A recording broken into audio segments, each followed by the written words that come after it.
ವಿದ್ಯುತ್ ವಾಣಿಗೆ ಸ್ವಾಗತ. ನಾನು ಸಾಹಿತ್ಯ. ರಾಯಚೂರು ತಾಲೂಕಿನ ಕಡಗಂದೊಡ್ಡಿ ಗ್ರಾಮದಲ್ಲಿ ಒಂದು ವಿಚಿತ್ರ ಘಟನೆ ನಡೆದಿದೆ. ಅದೇನೆಂದ್ರೆ, ಕಡಗಂದೊಡ್ಡಿ ಗ್ರಾಮದ ಭಾಗ್ಯಮ್ಮ ಎನ್ನುವ ಮಹಿಳೆ ಹೆಸರಿಗೆ ಕರೆಂಟ್ ಬಿಲ್ ಬಂದಿದೆ. ಈ ಕರೆಂಟ್ ಬಿಲ್ ಅನ್ನ ನೋಡಿ ಮಹಿಳೆ ಶಾಕ್ ಆಗಿದ್ದಾರೆ. ಎಷ್ಟು ಅಂತೀರಾ? ಒಂದಲ್ಲ ಎರಡಲ್ಲ, ಬರೋಬ್ಬರಿ 10,105 ರೂಪಾಯಿ ಕರೆಂಟ್ ಬಿಲ್ ಬಂದಿದೆ.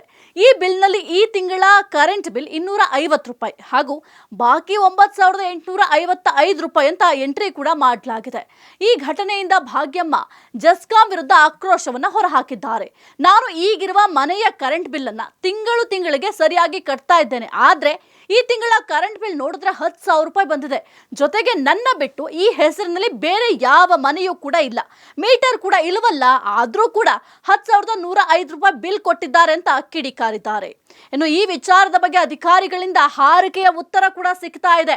ಜಸ್ಕಾಂ ಅಧಿಕಾರಿಗಳು ಮೊದಲು ಬಿಲ್ ಕಟ್ಟಿ ನಂತರ ಆರ್ಆರ್ ಸಂಖ್ಯೆಯನ್ನ ಕ್ಲೋಸ್ ಮಾಡ್ತೇವೆ ಅಂತ ಹೇಳ್ತಾ ಇದ್ದಾರೆ.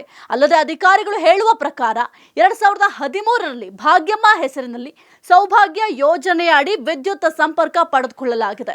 ಈ ಯೋಜನೆಯ ಅಡಿಯಲ್ಲಿ ತಿಂಗಳಿಗೆ 250 ರೂಪಾಯಿ ಬಿಲ್ ಪಾವತಿ ಮಾಡಬೇಕಾಗಿತ್ತು. ಇನ್ನು ಭಾಗ್ಯಮ್ಮ ಕುಟುಂಬಸ್ಥರು ಈ ವಿಚಾರವಾಗಿ ಆಕ್ರೋಶವನ್ನ ವ್ಯಕ್ತಪಡಿಸಿದ್ದಾರೆ. ಈ ವಿಚಾರವಾಗಿ ಜಸ್ಕಾಂ ಅಧಿಕಾರಿಗಳು ಪರಿಶೀಲನೆ ಮಾಡ್ತೇವೆ ಅಂತ ಹೇಳ್ತಾ ಇದ್ದಾರೆ.